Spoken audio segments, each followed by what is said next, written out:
Class 8 exercise 7.2 maths में find the cube root by prime factorisation method. ठीक है, cube root ये पहले भी करा है हमने। अब देखो कैसे करेंगे इसको। है वही पुराना मेथड है, लेकिन फिर से बता रही हूँ, थोड़ा सा कुछ और कर लो तो जरा प्रैक्टिस हो जाएगी, तो हमेशा याद रह जाएगा। ठीक है, तो कैसे करेंगे इसको। नीचे से सीढ़ी जैसी बनानी होती है हर बार ऐसे। अब हम देखेंगे कि ये 2 से कट रहा है, 3 से कट रहा है या 4 से। ठीक है, प्राइम फैक्टर्स देखते हैं। जैसे मैंने तुम्हें बताया था प्राइम फैक्टर्स क्या होते हैं। 2, 3, 5, 7, 9, 11, 9 9 नहीं होगा, सॉरी 9 क्यों नहीं होगा, क्योंकि 9 3 3 3 करके 3 टुकड़ों में टूट जाती है। अगर मान लो 9 टॉफी है हमारे पास, तो वो 3 3 के हिस्से हो सकते हैं ना, तो 9 नहीं होगा प्राइम फैक्टर। 11 हो सकता है, और 17 हो सकता है, 13 भी हो सकता है। तो ऐसे कई सारे हैं।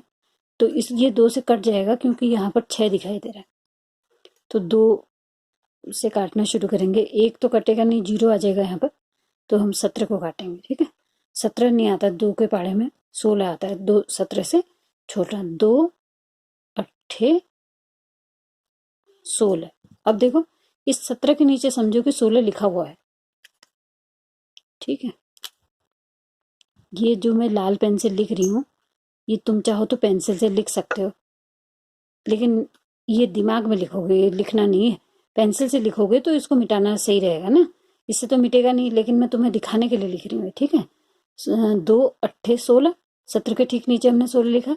अब 17 में से 16 घटा रहे हैं हम, भाग दे रहे हैं। ठीक है, भाग घटा, भाग जो है भाग देने में फिर घटाना होता है ना, तो 17 में से 16 घटाया तो क्या बचा, 1। ये बचा हुआ 1 5 के आगे खड़ा है, तो कितना हो गया, ये 15 हो गया।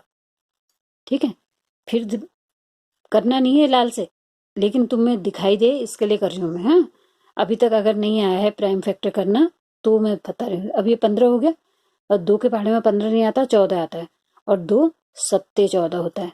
ठीक है, 15 के नीचे लिखोगे 14, ये पेंसिल से लिखोगे।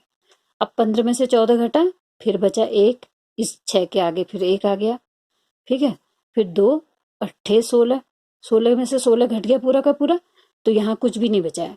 अब इस 1 में आ गए, तो हम सीधे अट्ठे 16 नहीं कर देंगे, ये 1 में। जैसे देखो पहले इस 2 से भाग दिया था हमने 1 में, तो मैंने कहा यहाँ पर 0 लिखेंगे, कहा था, क्योंकि आगे की साइड 0 अगर ना भी लिखें हम, तो भी उससे कुछ कोई फर्क नहीं पड़ता। लेकिन अगर बीच में अगर हम 0 नहीं लिखेंगे तो गड़बड़ हो जाएगी।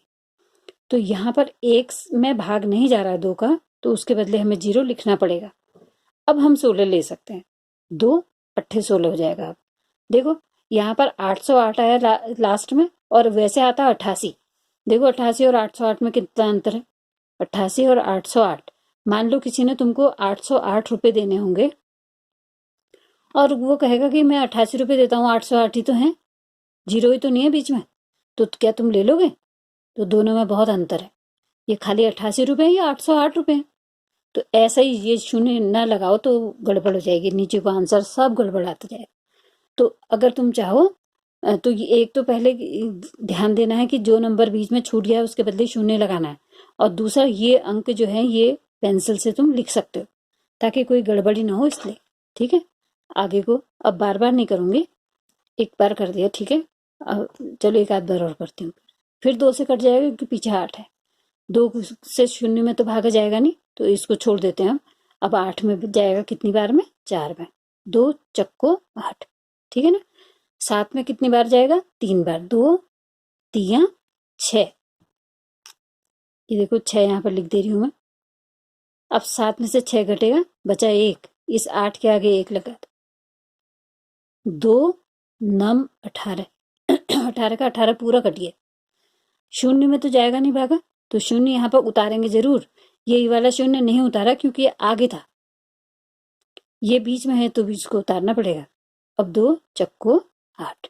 ठीक है, देखो आगे के शून्य और बीच के शून्य में क्या अंतर है, देखो ये 88 लिखा हुआ है और इसके आगे से शून्य है, तो अब तुम इसको क्या पढ़ोगे, सैकड़े की जगह पे 0 है, यानी कि सैकड़े की जगह पे कुछ भी नहीं है।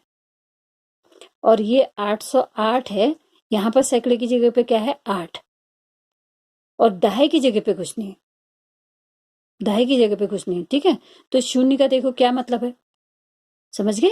तो ये 88 है, ये 808 है। इस जीरो का, बीच के जीरो का मतलब है, आगे के जीरो का कोई खास मतलब नहीं है। ठीक है, अब आगे को देते हैं। फिर 2 से कट करते हैं। 2 दूनी 4, 3 नहीं आता, 2 के पहाड़े में 2 ही आता है।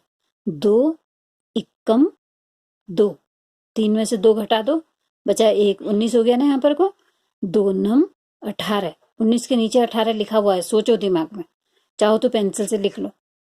19 में से 18 घटा, बचा 1, इसके आगे 1 लिखा हुआ है, 10 हो गया।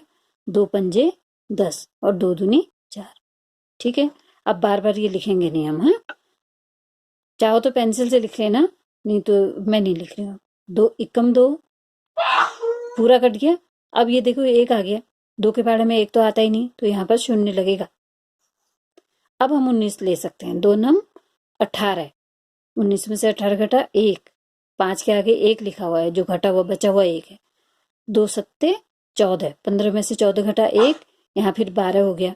2 छक 12, फिर 2 से काटेंगे। 2 पंजे 10, 2 चक्को 8, यहाँ 17 हो गया।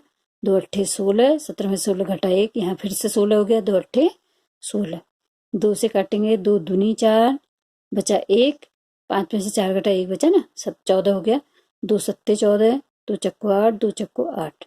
बस ऐसे जब बार बार तुम करोगे एक चीज को, तब तुम्हारी समझ में आएगा। ये करते जाना है, प्रैक्टिस करनी है इसकी। ठीक है, 2 इक्कम 2, 2 तियां 6, 7 में 6 घटा 1, 14 हो गया। 2 सत्ते 14, 2 दूनी 4, 2 से फिर 2 छक्का 12, 13 में से 12 घटा 1, 17 हो गया। यहाँ 2 अट्ठे 16, 2 छक्का 12 से 2 तियां 6, 2 चक्को 8, 2 तियां 6, 2 से 2। अच्छा देखो, 2 से कटेगा, ये पीछे से 3 है, इसका मतलब ये 2 से नहीं कटने वाला। 3 से कटेगा, देखो ट्राई करो। 3 और 4 7, 7 3 है 10, यानी कि ये 3 से नहीं कटने वाला।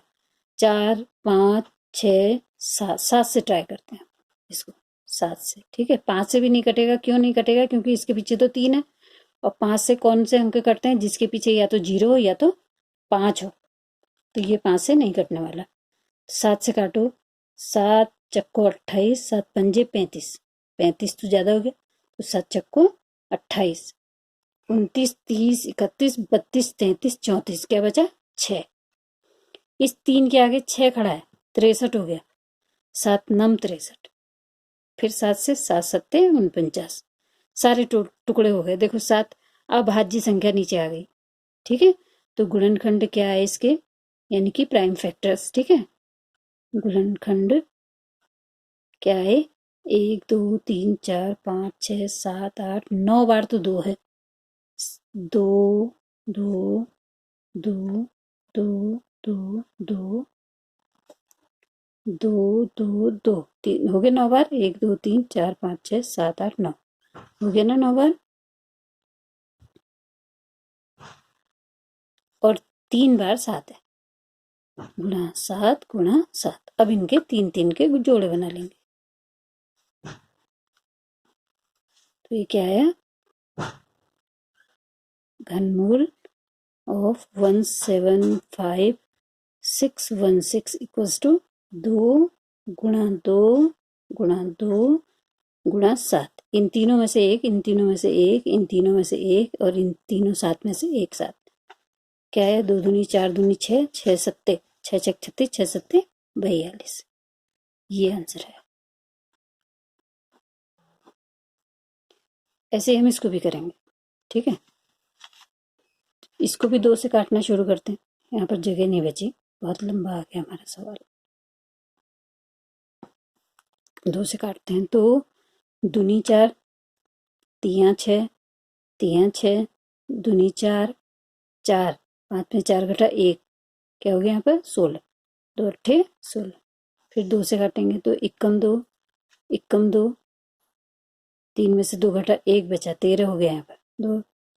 2 छक 12, फिर 1 बचा, यहाँ भी 12 हो गया। 2 छक 12, 2 चक्को 8, फिर 2 से 2 पंजे 10, 2 अट्ठे 16, 2 तियां 6, 2 दूनी 4, फिर 2 से 2 दूनी 4, 2 नम 18, 2 इक्कम 2, बचा 1, छक्का 12, 2 इक्कम 2, 2 चक्को 8, 9 में से 8 घटा 1, 11 हो गया। 2 पंजे 10, 2 अट्ठे 16। फिर 2 से घटो, 2 सत्ते 14, 2 दूनी 4, 2 नम 18। अब ये किससे का 2 से नहीं कटेगा, 9 आ गया पीछे, क्योंकि ये कटेगा 3 से। देखो क्यों कटेगा, 9 और 7 16 17 18, 3 के पाड़े में 18 आता है ना, तो ये 3 से कटेगा। 3 दूनी 6 बच हुआ, 7 में 6 घटा 1, 12 हो गया। 3 चक्को 12 और 3 तिया 9। फिर 3 से कटेगा, 3 अरे 3 के पाड़े में तो 2 नहीं आएगा, 24 पूरा आएगा ना, यहाँ पर शून्य लगा सकते हैं। 3 अट्ठे 24, 3 एकम 3। फिर 3 से, 3 दूनी 6, 7 8, 2 बचा 21 हो गया यहाँ पर। 3 सत्ते 21। फिर 3 से 3 नम 27। फिर 3 से 3 तिया 9 आ गया। सबसे छोटा प्राइम फैक्टर 3। अब इसके हम लिखेंगे गुणनखंड, या प्राइम फैक्टर भी लिख सकते हो, ठीक है। कितना, 1 2 3 4 5 6, 6 बार तो 2 है। 2 2 2 2 2 2, और 3 भी 6 बार है। 1 2 3 4 5 6, 3 3 3 3 3 3।